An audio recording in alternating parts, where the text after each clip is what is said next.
Olá a todas e a todos, está começando agora mais um Brasil de Fato Entrevista e hoje a nossa conversa é com o professor Alisson Mascaro. Professor, tudo bom? Olá Zé, alegria estar com você, com todas e todos que acompanham o Brasil de Fato. Alisson Leandro Mascaro é jurista e filósofo marxista. Mascaro é doutor em Filosofia e Teoria Geral do Direito e professor na Faculdade de Direito da Universidade de São Paulo, a USP. Pela editora Boitempo lançou Crise e Golpe, Estado e Forma Política e Crítica do Fascismo. Obrigado por aceitar o convite e vir aqui conversar com a gente hoje. Professor, queria começar falando sobre o teu novo livro, Sociologia do Brasil, pela editora Boitempo. Você lançou esse ano, né? Você faz um apanhado sobre os principais nomes da sociologia brasileira no livro, quase uma antologia, né? E aí você acaba encaixando eles em três espectros distintos. Os positivistas, não positivistas e os críticos. Do meandro do direito, do qual o senhor faz parte. Queria saber, como é que surgiu a ideia de resgatar a ideia desses pensadores brasileiros? Sociologia do Brasil é um livro que agora acaba de ser lançado pela Boitempo Editorial e nele eu busquei organizar para o nosso público brasileiro as possíveis interpretações e leituras a respeito do Brasil. Porque muita gente disputa o modo de compreender a nossa sociedade, muitas pessoas constatam problemas e também virtudes do Brasil, mas nós temos aqui uma espécie de polifonia. Existem muitas visões e nós, quando olhamos para estas interpretações a respeito do Brasil, muitas vezes ficamos chocados com o grau de divergência dessas leituras. É importante que nós saibamos por que há essas divergências. Porque algumas pessoas dizem que o problema do Brasil é a falta de leis. E por que existem pessoas que dizem que o problema do Brasil são as leis? Exatamente, são estas duas leituras opostas uma à outra. Então, eu organizei a partir de uma trajetória da minha própria reflexão teórica, uma proposta de três grandes horizontes de interpretação sobre o Brasil. O primeiro deles é o horizonte liberal, trabalhando nos termos da política, que para quem trabalha com direito então se chama positivismo, esse palavrão quer dizer as leis, as instituições, o direito posto pelo Estado. A outra interpretação é não liberal e a terceira é a crítica. Para você que me acompanha, a minha expectativa é que você alcance este grande horizonte da crítica, que é o horizonte que vai pensar a nossa sociedade a partir do modo de produção, que é a nossa estrutura brasileira numa sociedade que é capitalista, que se organiza nesse contexto. Mas não são, historicamente, todas as pessoas que explicam o nosso país, ou qualquer país do mundo, pelo modo de produção. Tem gente que diz assim, o problema do Brasil é o jeitinho brasileiro. É muito diferente explicar assim do que explicar. O problema do Brasil é um modo de produção cuja apropriação da terra, da indústria, das estruturas da produção.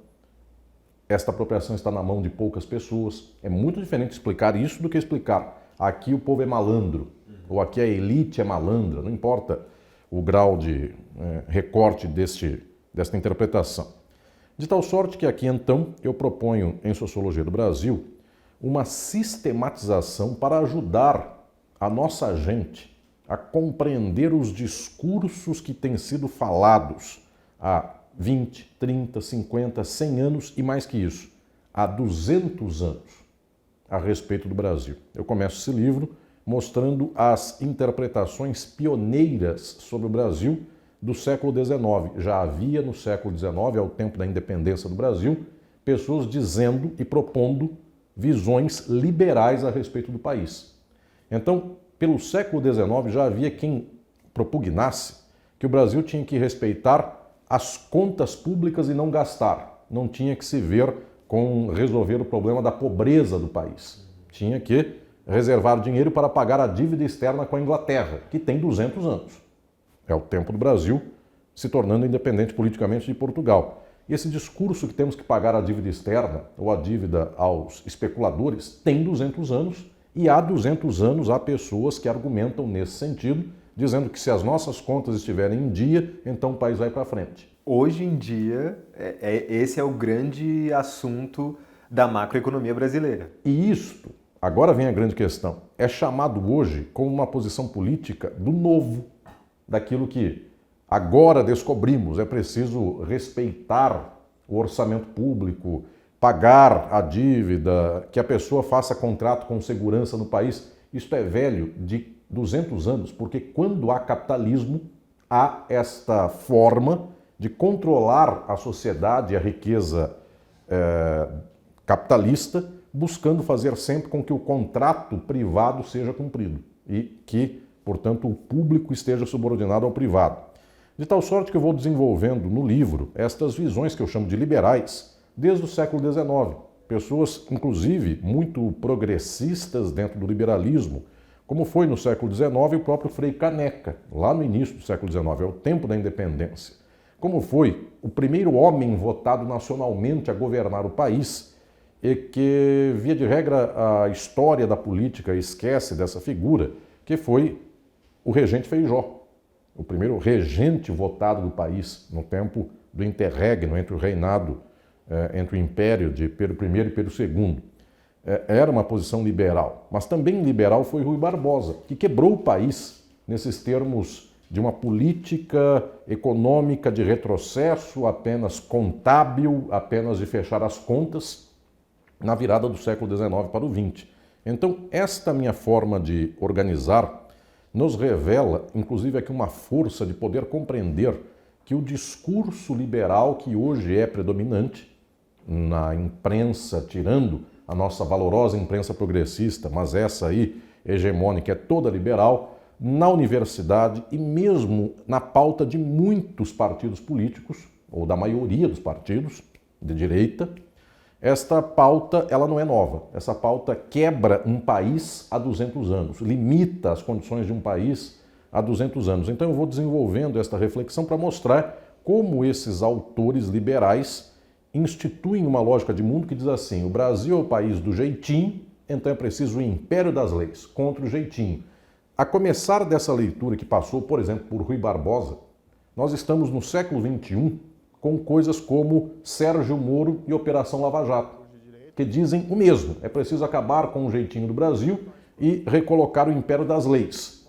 Gente que faz mais jeitinho nas leis do que aquilo que eles acusam de fazer o jeitinho das leis. Ou seja, uma hipocrisia, um cinismo aqui no caso, agudo para lidar com os problemas sociais. Desconhecem a pobreza, desconhecem os problemas do campo e da cidade, desconhecem os problemas da classe trabalhadora, dos grupos oprimidos historicamente da sociedade. O senhor também fala sobre essa defesa que esses sujeitos fazem das instituições, né? E também são os mesmos sujeitos que quebram essas instituições. Sim, porque exatamente é uma espécie de ataque ao poder para tomar o poder e para controlar o poder. Porque os grupos que controlam o poder nas sociedades capitalistas, o Brasil é só mais uma delas, não tem nada do Brasil que seja diferente de qualquer outro país, os grupos que controlam o poder são, via de regra, sempre os grupos próximos ou diretamente ligados às burguesias dos seus países. Então, sempre quando a sociedade é vista pelo ângulo da sua desgraça, a própria burguesia e essa gente que vive em torno da burguesia responde ou dá uma solução para a desgraça social que seja a manutenção do mesmo. As leis não estão sendo aplicadas, ou seja, é a mesma estrutura que vai se buscar fantasiar que o problema social advém da sua falta de aplicação e não desta própria legalidade, não destas próprias instituições e não do fato de que a riqueza do mundo é apropriada por 0,1% da humanidade. Sempre é o problema das leis, é o problema dos outros ou algo assim. Então, esta leitura liberal eu ensino para que nosso público brasileiro possa, então, ter as ferramentas de entendimento para compreender que esse discurso é velho de 200 anos, no Brasil e no exterior, porque o liberalismo é mais ou menos o mesmo no mundo inteiro, e esse discurso tem um teto, tem um limite, tem uma base a partir da qual não se vai longe. Mas existem outros discursos históricos no Brasil que são aqueles discursos que eu chamo de não liberais. E tratando das questões institucionais, então eu posso também lhes dar o nome a esses discursos de não juspositivistas, porque não partem da defesa do império da lei posta, não partem da defesa das instituições, partem de outras coisas. E eu agrupo pensadoras e pensadores nesse sentido, brasileiros, que não são plenamente críticos, mas também não são liberais. Então eu agrupo aqui uma série de ideias pelo negativo. Como não são uma coisa nem outra, eu puxo uma gaveta e digo, eles têm alguma coisa mais ou menos em comum, porque a sua ocupação nunca é só de defender as leis, como qualquer liberalismo do mundo. Eles tentam compreender alguma coisa social que seria tipicamente do Brasil, e então não estaria igualmente aqui posta esta coisa na Argentina, no Uruguai, no Paraguai, na Bolívia, nos Estados Unidos, no Haiti, em Portugal, na Espanha, em qualquer lugar. É sempre uma ideia de que existe algo na sociedade brasileira muito diferente do resto do mundo. Então não é a leitura liberal, porque a leitura liberal é a mesma nos Estados Unidos, é a mesma na Inglaterra, é a mesma no Egito, é a mesma em qualquer lugar. Defender as leis, defender a ordem. Essa outra visão, não. Que tem no Brasil? E aí muita gente, inclusive muito ligada à direita, muito ligada a um certo reacionarismo, diz assim, o que o Brasil tem, que o resto do mundo não tem, é uma coesão social muito peculiar, porque aí vem a desgraça. Dizem essas pessoas, a nossa escravidão foi diferente das outras escravidões do mundo, porque a escravidão dos Estados Unidos, da racialização da população negra tirada à força da África, esta racialização dos Estados Unidos deixava a população branca de um lado e a negra do outro. E aí um certo modo conservador reacionário de ler o Brasil diz assim, na nossa sociedade não, havia interação afetiva entre o explorador e o explorado. Darcy Ribeiro, por exemplo. Quando é uma leitura progressista, esta é a leitura do Darcy Ribeiro. Quando é uma leitura reacionária, é a leitura de Gilberto Freire, que diz que a relação entre Casagrande e Senzala no Brasil não era igual à dos Estados Unidos. Aqui havia interação erótica, inclusive, entre o senhor e a escravizada. Isso tudo é um absurdo. Isso não é objeto de louvor, isso é objeto de horror. E durante muito tempo foi o parâmetro da sociologia brasileira. Muito, porque se dizia então que nós somos um país mestiço e isto era uma dádiva, porque aqui então a escravidão não era tão horrível. E aí vem todo um discurso de elaborar a dimensão do quanto somos especiais. E isto inclusive auxiliou a ditadura do Brasil e reflexamente Gilberto Freire auxiliou a ditadura de Portugal, de Salazar, esta posição de extrema-direita salazarista. Gilberto Freire foi recebido com honras de Estado pelo Salazar em Portugal, porque então era a prova de que Portugal teve uma dita colonização melhor do que a dos outros países, melhor do que a Inglaterra, do que a da Espanha, porque aqui havia interação entre senhores e escravizadas, e isso seria uma espécie de louvor da beleza brasileira.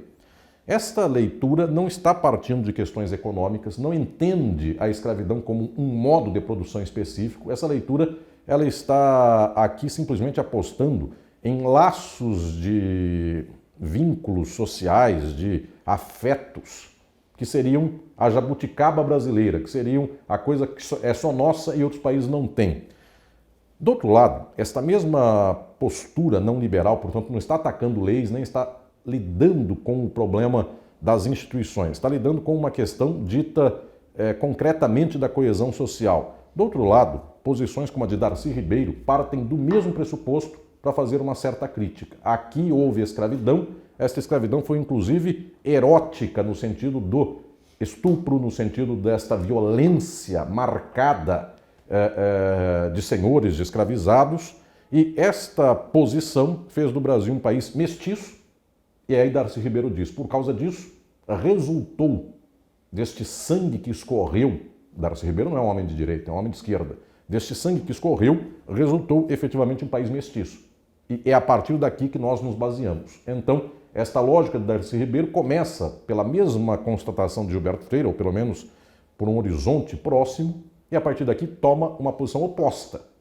Agora é preciso fazer do Brasil uma nova Roma, lavada no sangue das populações indígenas, das populações negras trazidas à escravidão aqui no Brasil, de tal sorte que então se faz uma leitura progressista. Mas também essa leitura não está atacando diretamente os fundamentos econômicos, o capitalismo, o latifúndio, a estrutura do trabalho assalariado, a exploração da classe trabalhadora brasileira. Então eu chamo a esse segundo horizonte de horizonte não liberal. Um liberal que é típico até hoje, é o discurso aí destes investidores dos mercados, eles se sentem confortáveis em dizer basta que se respeitem os contratos e tudo vai bem, basta que se pague o juro da dívida pública brasileira e tudo andará melhor. Esse discurso que inclusive encanta o Milei na Argentina, encanta qualquer um por qualquer lugar. E muitas vezes as gentes do mundo, nossa população... Principalmente o Fundo Monetário Internacional. FMI, o banco, o especulador, infelizmente boa parte da população do mundo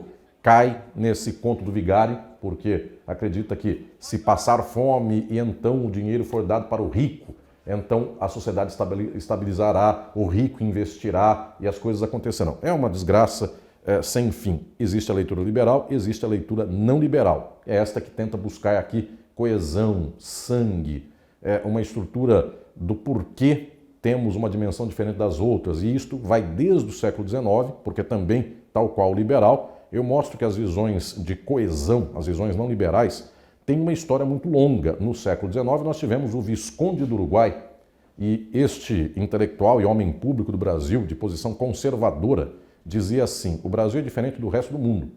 A colonização do Brasil nas Américas é única, porque a maior parte dos povos do continente americano foi colonizada por uma certa lógica de mundo espanhola. Então, há muitos países de colonização espanhola e só há um de colonização portuguesa, que é o Brasil, e os de colonização espanhola quebraram, se fragmentaram, e o Brasil ficou um só, porque aqui temos uma monarquia. Então, era a explicação reacionária pela qual o Brasil é o que é, porque temos um imperador. E, continuando na mesma toada deste não liberalismo, diziam, então o problema nosso não é seguir a lei que os Estados Unidos seguem, ou que a Argentina segue, ou que o México segue. A nossa questão é bater o pé naquilo que temos de especial. Volto a falar, é o não liberalismo, não é seguir as leis, as instituições de todos os lugares. O que temos de especial? Falamos português e nossos vizinhos todos falam espanhol.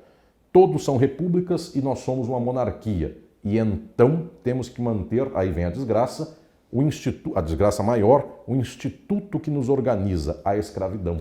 Porque se acabarmos com a escravidão, acabamos com a coesão social do Brasil. Então é um discurso paralelo ao liberal, porque o liberal diz assim, se aumentarmos o salário mínimo, quebra a economia do Brasil.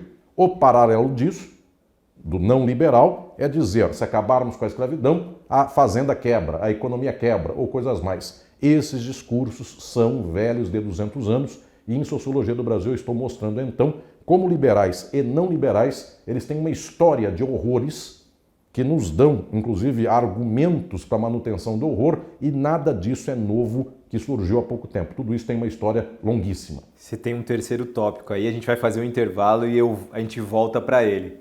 Voltamos já já com mais um bloco do BDF Entrevista.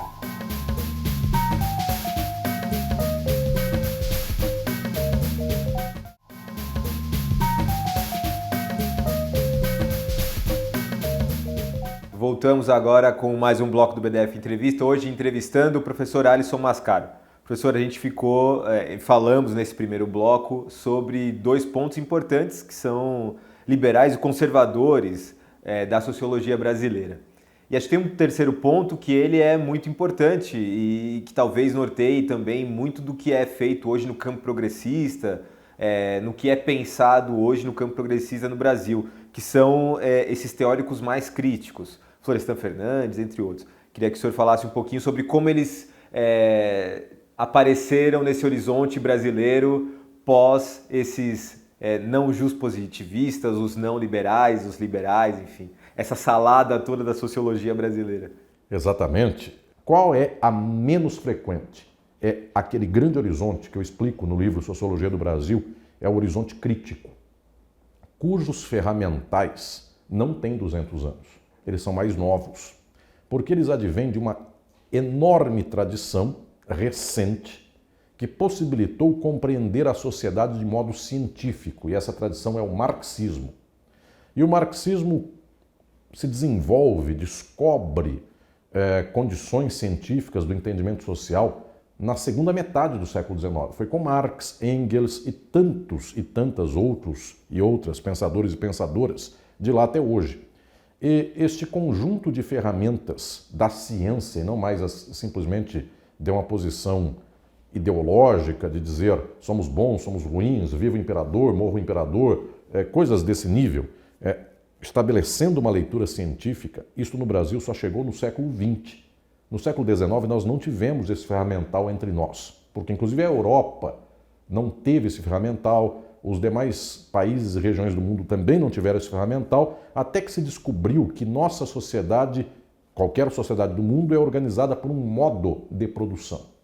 E então, ao ser organizada uma sociedade por um modo de produção, é lá que está a base, a determinação, a concretude do problema social. E não é simplesmente na acepção de que se nós somos crentes ou não crentes, se nós gostamos da interação entre as pessoas afetuosa, melosa ou indiferente. Não é por aí que vai o grande problema da questão, embora não se possa desconhecer uma lateralidade disso, mas no fundamental a dimensão é do modo de produção. E então esta descoberta é muito recente. O marxismo vem para nós, surge em nosso modo de compreender o Brasil no século XX e quando surge já de pronto é a grande ferramenta para compreender a sociedade. Então no livro eu trago pensadoras e pensadores fundamentais como Caio Prado Júnior, que na primeira metade do século XX é um dos pioneiros desta leitura do Brasil a partir do modo de produção, como Rui Mauro Marini, Florestan Fernandes, Lélia Gonzalez, Beatriz Nascimento, Clóvis Moura, Jacó Gorender, Ciro Flammarion Cardoso, até chegar mais recentemente a grandes referenciais como Décio Sais.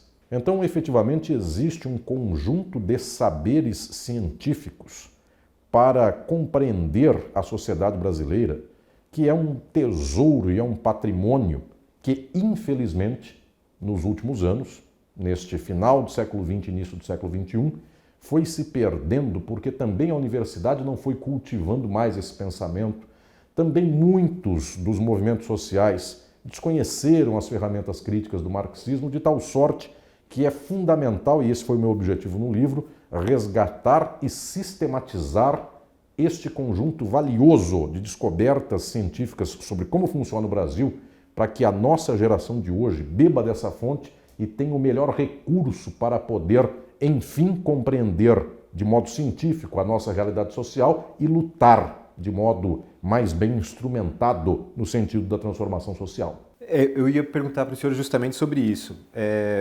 Entre os anos 30 e 70, acho que o mundo todo viveu uma onda progressista muito mais forte, né? Havia uma efervescência cultural e política, mas também aqui na América Latina, por exemplo, uma repressão muito grande das ditaduras sangrentas. Então, se circulava muito mais essas ideias progressistas, elas tinham muito mais espaço na sociedade. Foi essa onda neoliberal dos anos 80 e 90 que fez rarear esse tipo de pensamento crítico? Foi. Isto é uma das razões muito objetivas pelas quais o capitalismo, quando ele reforça um certo domínio ideológico da sociedade, quando ele perde o véu de uma certa concórdia que havia nos meados do século XX, ao tempo das guerras mundiais, ao tempo inclusive da existência da União Soviética, que fazia com que um certo bloco capitalista não pudesse simplesmente dizer vou explorar a classe trabalhadora e nada eu darei em troca, porque havia uma espécie de sombra da ameaça do comunismo. Quando isto acaba, quando então reina uma espécie de domínio burguês sem contradição, sem oposição, então nesse momento também não é preciso conceder nada em termos de atenção ou interesse à classe trabalhadora e aos grupos dominados e oprimidos das sociedades capitalistas. Nesse momento, então, nós temos, eu diria, uma crueza de uma leitura de mundo capitalista que se torna plenamente liberal ou plenamente reacionária. Então, o liberalismo e o não liberalismo, cada qual contribui para uma espécie de majoração do problema, o liberalismo dizendo é só respeito aos contratos e pagar a dívida aos especuladores. Ponto. E se o povo passar fome? Não tem nenhuma preocupação com isso. E os não liberais reforçam também suas posições. O Brasil é um país cristão. Quem não gostar disso, se retire. Essa leitura é velha, porque inclusive ela, ao tempo da ditadura, era Brasil, ame-o ou deixe-o. Mais ou menos, o padrão continua o mesmo. Nos Estados Unidos é a mesma coisa, o Trump e outros mais. Pois bem, então o que estou dizendo é que quando chegamos a esse momento das décadas de 1980, 90, anos 2000, a nossa forma de compreender a sociedade e, portanto, também a nossa forma de lutar passa a não mais vislumbrar a revolução, a mudança do modo de produção e passa simplesmente a lutar por reformas liberais. Então, no Brasil e no mundo, o que acontece é que até muito da luta social passa, então, a abandonar as plenas ferramentas de mudança e passa a legitimar a ordem existente, apenas pedindo um pequeno reforço aqui, uma pequena mudança ali, um certo ajuste. Então, já se contém dentro da moldura do capitalismo. E, por causa disso, tristemente, muito daquelas e daqueles que estão nas lutas sociais, muito disso se conforta com uma posição liberal, ainda que seja o chamado liberalismo de esquerda, tirando, claro, aqui os casos e lutas excepcionais e valorosos que ainda persistem numa visão crítica. Por causa disso, nós perdemos muito desse saber que no Brasil foi se desenvolvendo no século XX. Aqui nós tivemos, inclusive patrimônios enormes, como estes de Ciro Flammarion Cardoso e Jacob Gorender, que perceberam que havia alguma coisa no continente americano diferente daquilo que era a leitura da Europa, no nível da estrutura do modo de produção. Na Europa se diz assim: houve antigamente, na Idade Antiga, o escravismo, depois se foi ao feudalismo, do feudalismo houve uma luta da burguesia para chegar ao capitalismo. Isso é na Europa. No continente americano... Revolução Francesa. Revolução Francesa, revoluções burguesas. No continente americano, Estados Unidos, Cuba, Haiti, Colômbia, Brasil, Argentina, a nossa história não saiu do feudalismo. Nós não tivemos vida feudal aqui neste continente. O que tivemos, essa é uma descoberta de Ciro Flammarion Cardoso e Jacob Gorender, e eu ensino estas descobertas fundamentais dos dois em Sociologia do Brasil, foi um modo de produção que só existiu no continente americano. Ele não existiu nesses termos na África, nem na Ásia, nem na Europa. O que tivemos aqui foi um escravismo colonial. Era uma estrutura própria destas sociedades, Estados Unidos, Brasil. Por isso nós nos parecemos muito, porque nos Estados Unidos também houve escravidão, houve racialização estrutural de seres humanos e houve uma resistência de setores dominantes econômicos em acabar com a escravidão. Houve uma guerra de secessão nos Estados Unidos, foi o modo deles de resistir. O nosso foi o fim da escravidão lento e gradual, como aqui é a solução tipicamente do Brasil. Também a ditadura militar acabou-se de modo lento, gradual e seguro. Pois bem, o que estou dizendo é que esta descoberta de que o Brasil não veio do feudalismo, os Estados Unidos também não vieram do feudalismo para o capitalismo, nos dá uma perspectiva de como é a nossa luta, inclusive a nossa luta no combate a esta estrutura de racialização que oprime estruturalmente a maior parcela da nossa população brasileira. Isto advém, inclusive, de um modo de produção, e não simplesmente do capricho de alguém cujo coração é duro ou mole, ou é bonzinho ou malvado. Não é por ali o problema central, é por uma forma de proceder socialmente que advém efetivamente do escravismo colonial. Então eu vou demonstrando aqui como esses tesouros para nós são fundamentais e como eles impactam inclusive a nossa luta, inclusive em face do modo de produção capitalista, porque hoje não somos mais escravistas coloniais. O capitalismo do Brasil adveio do escravismo colonial, mas agora operamos uma exploração que esta sim é a mesma em qualquer país capitalista do mundo. Ela funciona do mesmo modo. Propriedade privada, organização dos meios de produção na mão de poucas pessoas, os demais e as demais são explorados mediante contrato, trabalho assalariado. Essa dimensão, então, nos revela o impacto de uma leitura de transformação mais radical, no nível do nosso povo, das nossas classes, dos grupos racializados. Lélia Gonzalez, que vai nos demonstrar que o problema aqui não é moral, um problema de uma organização estrutural. Clóvis Moura, que também vem com uma leitura plena e radical de demonstrar que o nosso modelo de superação da sociedade não é simplesmente uma superação de relações intersubjetivas, envolve a superação do modo de produção. E pensadores decisivos, que inclusive tiveram uma história muito próxima ao MST, como por exemplo Rui Mauro Marini e Florestan Fernandes, que demonstram que não há a opção que alguns imaginariam de aperfeiçoar o capitalismo do Brasil como uma etapa preliminar para um dia chegarmos ao socialismo. O Rui Mauro Marini percebe que mesmo quando o Brasil se tornou subimperialista, ou seja, ele era uma potência de segundo grau em face daquelas centrais como Estados Unidos, Europa, Japão, o Brasil não estava desenvolvendo a sua população ou a sua estrutura econômica. O Brasil estava sendo mais explorado, porque inclusive o capitalismo central não precisava pagar o salário que pagava por lá. Uma indústria automobilística mandava a produção para cá, explorava ainda mais, uma superexploração do trabalhador no Brasil, e isto não desenvolveu o Brasil. Então a burguesia brasileira é uma burguesia consorciada àquela do imperialismo, a dos Estados Unidos e da Europa. Por isso, percebe Rui Mauro Marini e também percebe Florestan Fernandes, quando nós temos essa tendência de imaginar que a nossa burguesia ela terá olhares críticos para dizer se nós destruirmos o nosso mercado consumidor, esta burguesia perde, porque ela não terá gente para comprar o seu produto. Essa leitura não é da burguesia do Brasil, porque ela está moldada naquilo que é o subimperialismo. Ela come do mesmo banquete do imperialismo. Ela torce pela lógica dos Estados Unidos. Os nossos militares são subordinados à lógica do imperialismo. Se os Estados Unidos vierem tomar a Embraer, chupar todos os documentos e projetos dos aviões e devolver sem pagar um centavo, os militares do Brasil não se incomodam com isso, porque são associados aos Estados Unidos. Então, não há uma opção aqui de dizer que o capitalismo brasileiro será um capitalismo que concorrerá com aquele do imperialismo e poderá criar o seu espaço. Muito pelo contrário, existe aqui uma estrutura de imperialismo.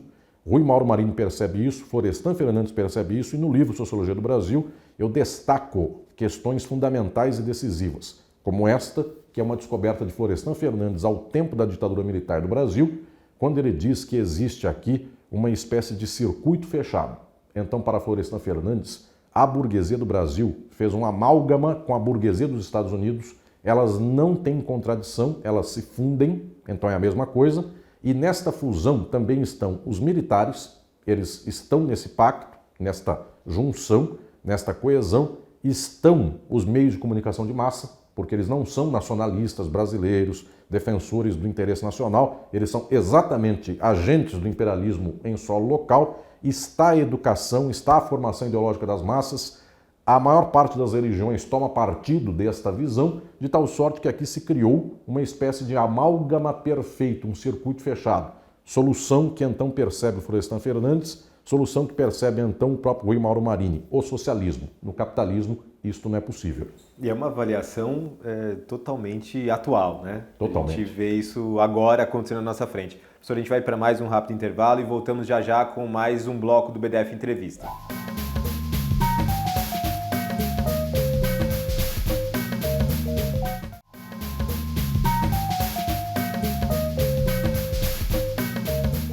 Voltamos agora com o último bloco do BDF Entrevista, hoje na conversa com o professor Alisson Mascaro. Professor, o senhor citou no final da tua última resposta a Europa. E o senhor tem um importante livro também, A Crítica do Fascismo, que também é editado pela Boitempo, né? E tem se dedicado a estudar esse tema da extrema-direita, do fascismo, já há algum tempo. Na Europa, o que eram movimentos marginais, né, que faziam muito barulho, mas não precisavam ser recebidos à mesa, enfim. Agora, com a eleição no Parlamento Europeu, no último mês de junho, as coisas mudaram, né? Eles ganharam assentos importantes, já não são mais vozes periféricas, estão ali nos centros do poder. Como é que o senhor avalia esse avanço da extrema-direita no continente europeu? O fascismo não é um problema da falta de leis ou de vergonha na cara ou de problema moral. Embora também possa haver uma questão de leis, de diques de contenção institucionais ou mesmo um apelo moral para que as pessoas não sejam fascistas. Mas isso é quase nada. O fascismo é o problema do capitalismo. O capitalismo é um modo de produção de exploração. 1% da humanidade explora, 99% são explorados. E quem está me vendo é explorado, certamente, porque é quase uma probabilidade estatística. Se você trabalha, você é explorado. Ah, mas eu trabalho e tenho um carro. Você é um explorado com um carro. O explorador é o dono da fábrica de automóvel, que você não é. Você não é detentor dos meios de produção. Você só tem um carro. Pois bem, uma sociedade que é da exploração, ela é uma sociedade que sangra, porque ela é uma sociedade que extrai da maioria da população a riqueza para uma minoria acumular. Então essa minoria acumula coisas inenarráveis. Elas não têm só um celular melhor do que o da gente. Elas têm a fábrica do celular. Elas têm terras, elas têm indústrias. Seres humanos organizam a sua vida por 40, 50, 60 anos para acordarem de manhã, trabalharem para alguém que eles eventualmente nem sabem quem é, deixarem o filho na creche para voltarem no final do dia cansados, pegarem o filho e ter pouquíssimas horas de vida para fazer aquilo que poderia ser o prazer da sua vida. Isto é o capitalismo. Esta sociedade organiza uma forma de percepção de mundo de sofrimento. Em qualquer sociedade capitalista as pessoas sofrem. Mas umas podem ter um carro, sofrem com um carro. Porque efetivamente ela também descobre que tem trânsito, ela também descobre que o vizinho tem um carro melhor e quaisquer coisas assim. Portanto, esta sociedade, na hora em que ela entra em crise estrutural, porque ela tem crise todo dia, qualquer pessoa que sofre tem crise. Na hora que ela entra em crise estrutural, quando a burguesia não consegue mais arrancar uma taxa de acumulação do povo tão grande, por contradições do próprio capitalismo, a burguesia percebe que existe aqui a possibilidade de que o povo se revolte, de que o povo se levante, porque a vida do povo nunca é boa no capitalismo. Nem para a classe trabalhadora do campo, nem da cidade, nem para quem é da indústria, nem para quem presta serviço ou quem está no comércio. Tudo é ruim. Apenas são variações do mesmo ruim. Então, nesta situação, vai que o povo vota em eleições em gente que defende o povo. Vai que o povo se cansa desta forma teatral da democracia, na qual sempre é o rico que ganha porque ele tem um instrumento para chegar ao pobre fazendo piada e o pobre gosta do rico e aí vota no rico. Então é sempre a classe trabalhadora do mundo se autoflagelando, porque eleições, na maior parte do mundo, sempre é o pobre votando contra o seu interesse, imaginando que está votando em favor do seu interesse. Porque a pessoa vem com uma pauta moral, a pessoa, um dia antes da eleição, manda meme de gatinho dizendo vote no partido tal, qualquer coisa assim. E sempre o meme da direita é mais bonitinho do que o da esquerda, porque tem recursos, tem dinheiro e coisas mais. O vídeo é mais legal, qualquer coisa assim. De tal sorte que o capitalismo, quando entra em crise, ele vai para a extrema-direita, sempre, porque ele não tendo mais o recurso das instituições e da democracia, ele aumenta o flagelo em cima da classe trabalhadora. A crise do capitalismo sempre leva a burguesia a tomar uma posição de extrema-direita. Na hora em que há algum movimento social se levantando, na hora em que eventualmente um governo de esquerda ganha uma eleição em qualquer país do mundo e começa uma pequena reforma, isto já acende um sinal de alerta da burguesia. No Brasil, com Lula e Dilma, bastou uma alteração pontual na miséria da classe trabalhadora, que passou a ser menos miserável, e então a expressão era: agora o pobre anda no aeroporto, agora o pobre toma avião. Bastou ver um pobre no aeroporto, que a classe burguesa e as classes médias que se sentem burguesas porque tem um carro, 2, 3, esta classe média e o capitalismo percebem que a posição relativa está ameaçada e a forma então de sustentar o seu poder relativo e a acumulação que daí vem é destruir esta própria legalidade, destruir esta própria democracia. Então vem um golpe. Dilma Rousseff sofre impeachment por causa de uma tal pedalada fiscal que eu, como jurista, nunca encontrei no Código Penal esse crime, nem nenhuma legislação penal especial. Não tem em lugar nenhum. Ela foi inocentada na sessão do golpe, na sessão consumada do golpe, ela foi inocentada politicamente. E, de algum modo, então, se percebe aqui o teatro de fancaria que é o golpe. Pois bem, tanto quanto João Goulart foi declarado vacante do cargo e ele estava no Brasil. É tudo uma espécie de piada. O que estou dizendo aqui é que nós temos um quadro no qual o capitalismo está em crise e a sua solução historicamente sempre é ir para a extrema-direita. Luiz Bonaparte na França foi isto, e Marx percebeu esse golpe do século XIX. Mussolini é isto, Hitler é isso, Franco é isso, Salazar é isso, e todas as posições do mundo que vão para a extrema-direita é a forma do capitalismo se manter, massacrando ainda mais o povo destas sociedades. Só que o povo não é só massacrado, o povo também é instituído e constituído ideologicamente para imaginar que o massacre não é massacre. Então, ao povo existem, eu diria, ferramentas para dizer: você vai se libertar do imigrante. Então é um modo de dizer para o massacrado do país que haverá alguém mais massacrado que ele.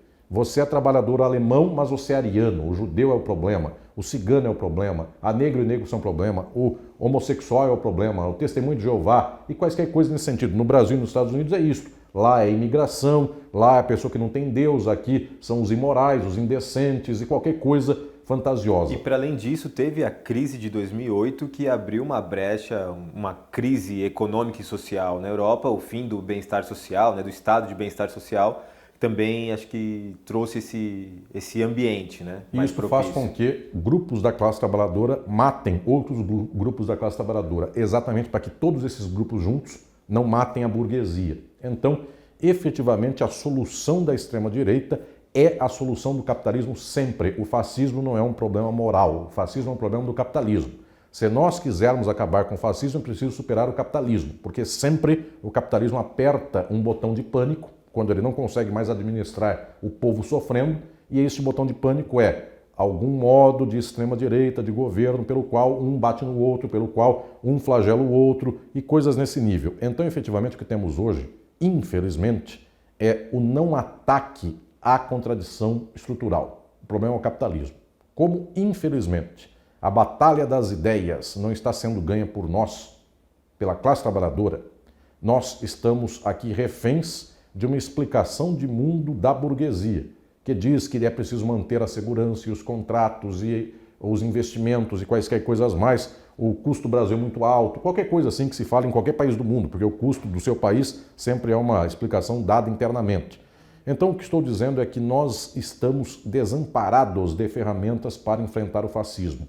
Não é com tribunal, apenas. Isso pode ser uma lateralidade.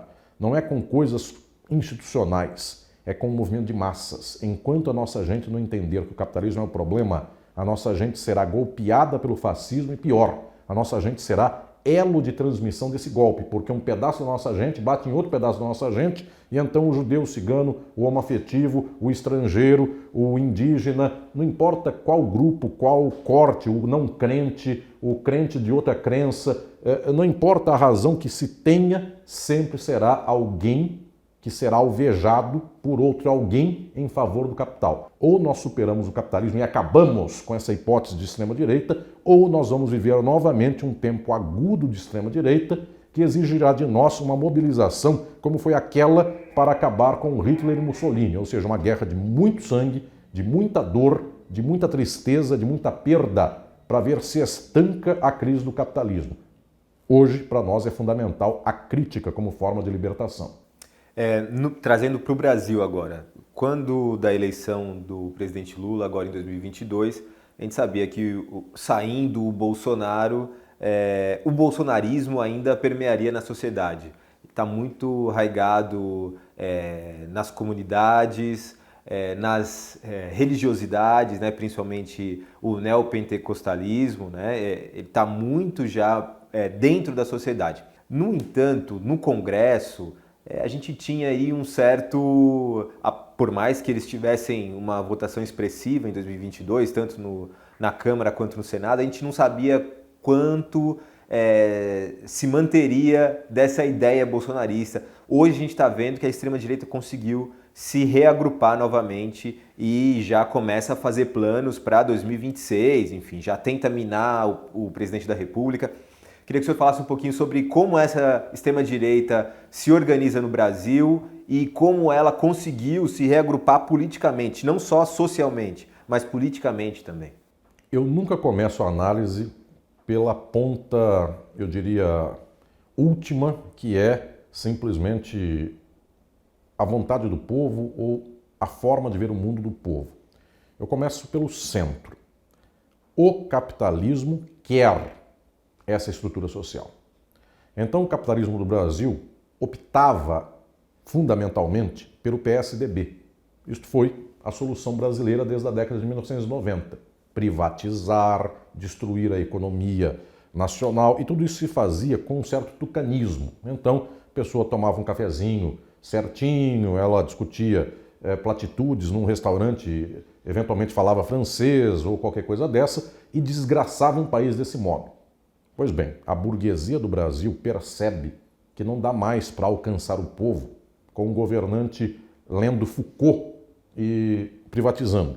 É preciso agora alcançar o povo com ferramentas de maior, eu diria, laço com a estrutura cultural e mesmo emotiva e mesmo religiosa do povo. Então, não é mais o governante que tomava o seu cafezinho gourmet com um sotaque de Paris. Tivemos um presidente altamente desgraçante da economia nacional, Fernando Henrique Cardoso, que dizia que sua preferência de hobby era flanar por Paris. E ele tinha uma cultura parisiense muito grande. Agora, inclusive tinha um imóvel lá. Tem imóveis e coisas mais. Enfim, um homem bem instalado em Paris.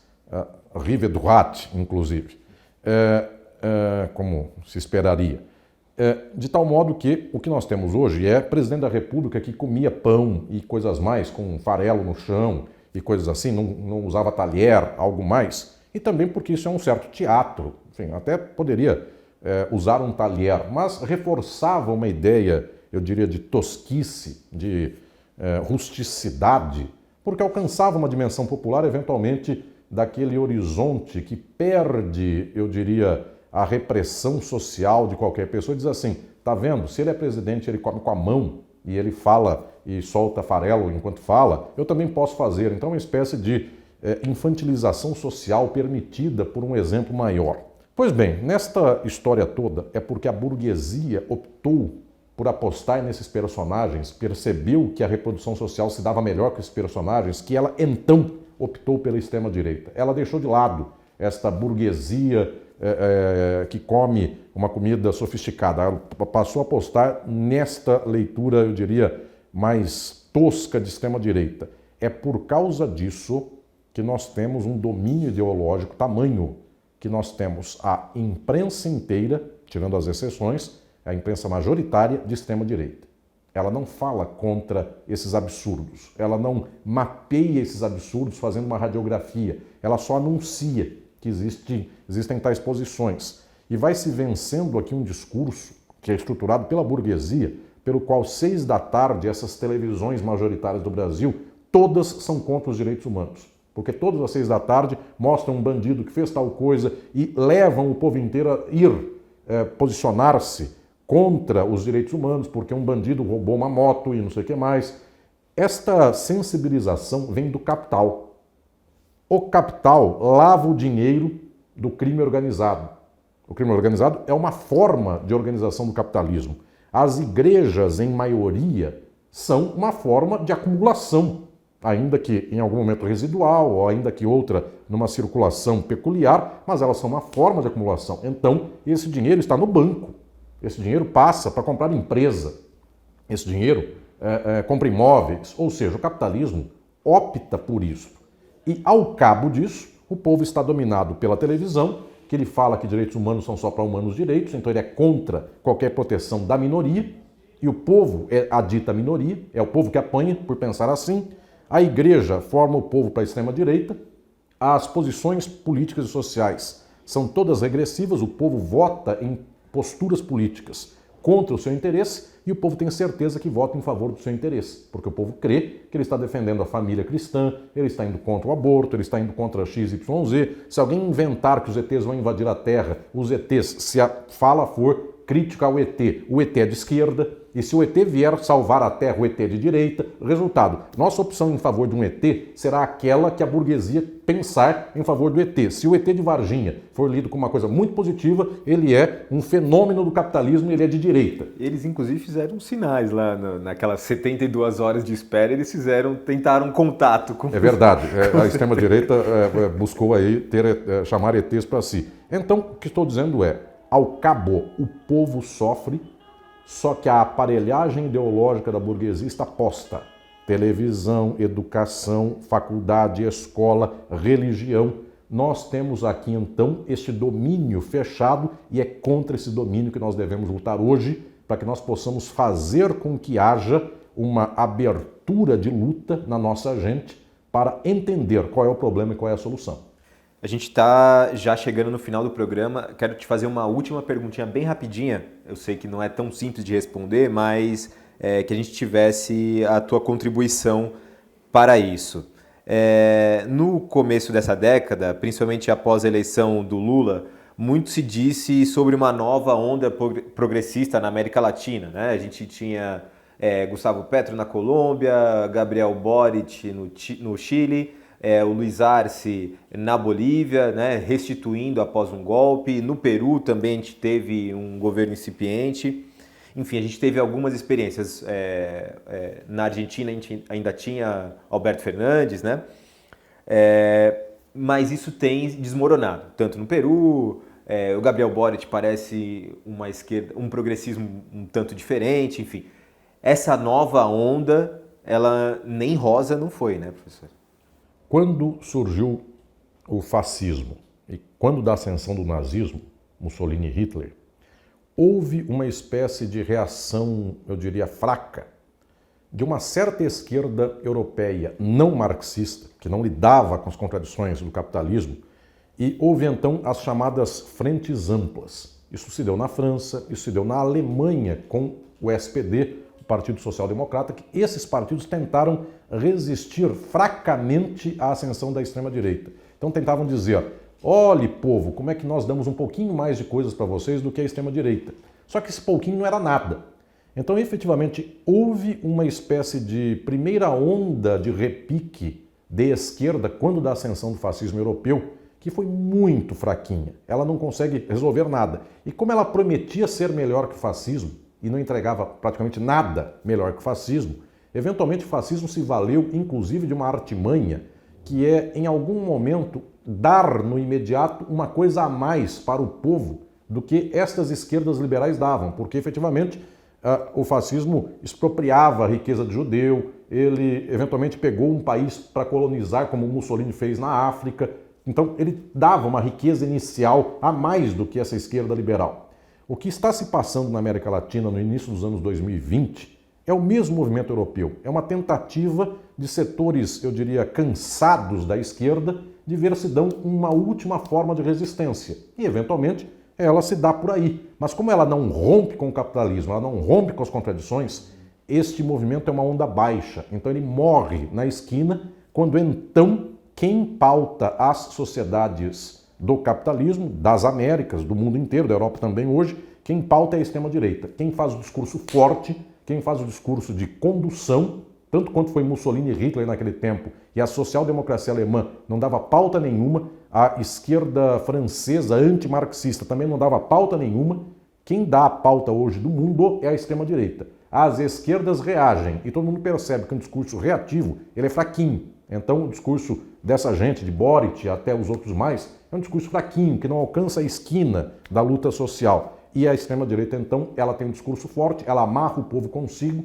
ela dá uma luta a partir de uma pauta ideológica muito coesa, e isso tem um perigo enorme. Ou nós alcançamos a forma de luta ideológica mais alta do que da extrema-direita e dizemos o capitalismo é o problema e passamos a mobilizar o povo para uma transformação social, ou fazemos isso, ou então essa entrega pontual de políticas públicas não tem alcance de poder transformar as massas. Então a hora é uma hora extrema pela qual este enfrentamento parcial não é mais possível. Agora é a hora de uma luta grande.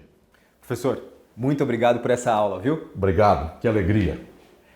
A você que nos acompanhou até agora, meu muito obrigado. Na próxima semana a gente volta com mais uma entrevista. Lembrando que esse programa vai ao ar toda terça-feira às 21h15 na TVT, também no YouTube do Brasil de Fato e da TVT, e para quem preferir, também em formato podcast no seu tocador de áudio favorito. Obrigado e até a próxima semana.